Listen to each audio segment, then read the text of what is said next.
इस वीडियो में हम कोरोना महामारी के कारण विद्यालय की फीस माफ करने के लिए प्रधानाध्यापक को प्रार्थना पत्र लिखने के लिए सीख रहे हैं।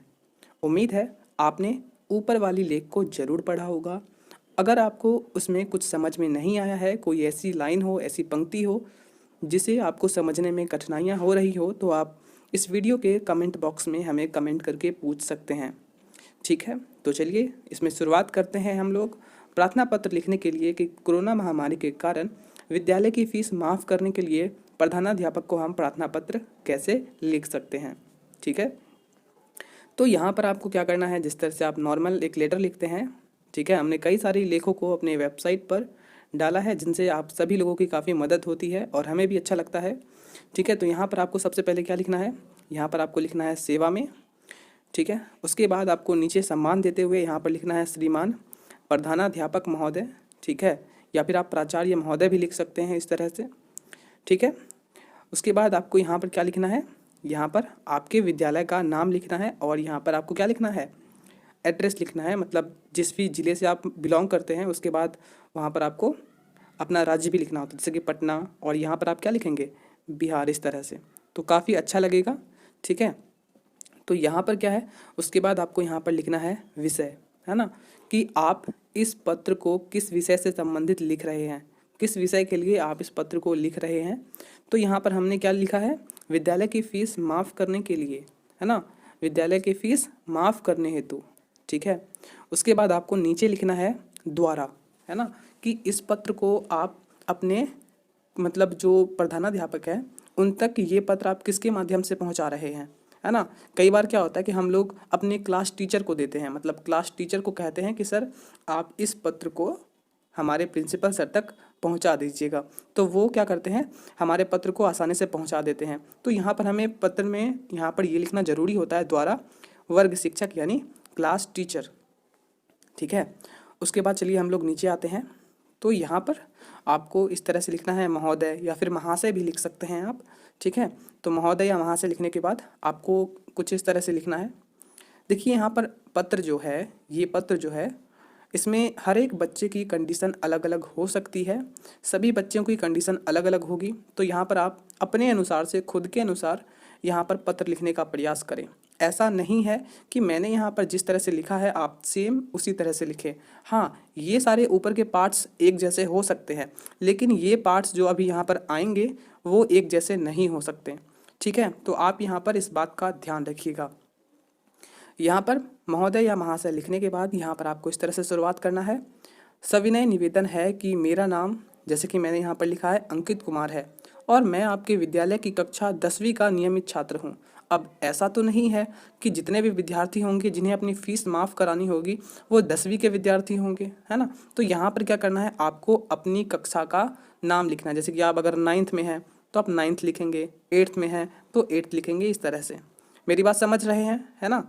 तो चलिए यहाँ पर क्या होगा, फिर 10वीं कक्षा का नियमित छात्र हूँ जिसमें मेरी क्रमांक संख्या 2 है।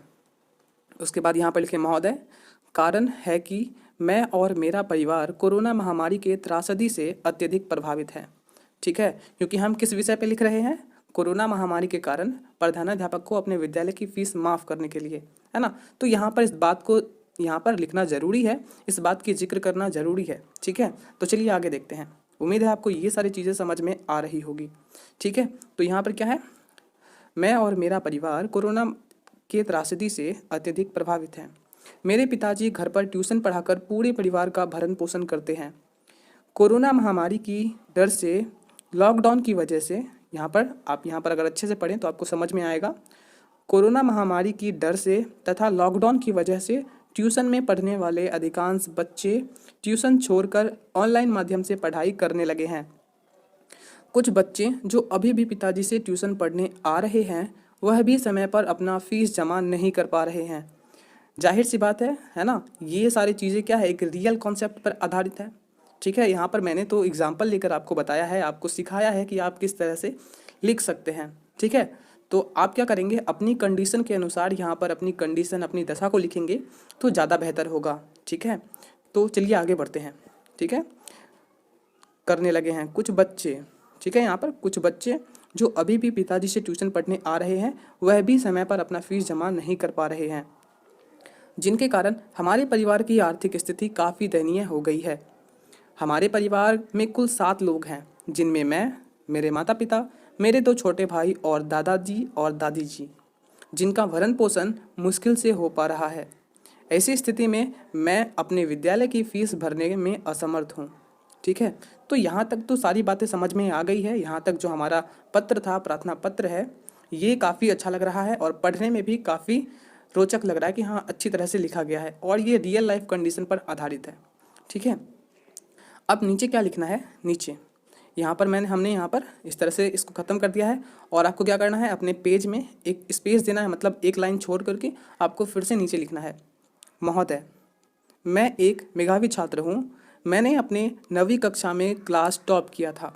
ठीक है, अतः आपसे नम्र निवेदन है कि आप इस महीने की मेरी विद्यालय की फ़ीस माफ़ करने की कृपा करें ताकि मैं अपनी पढ़ाई सुचारू रूप से जारी रख सकूं।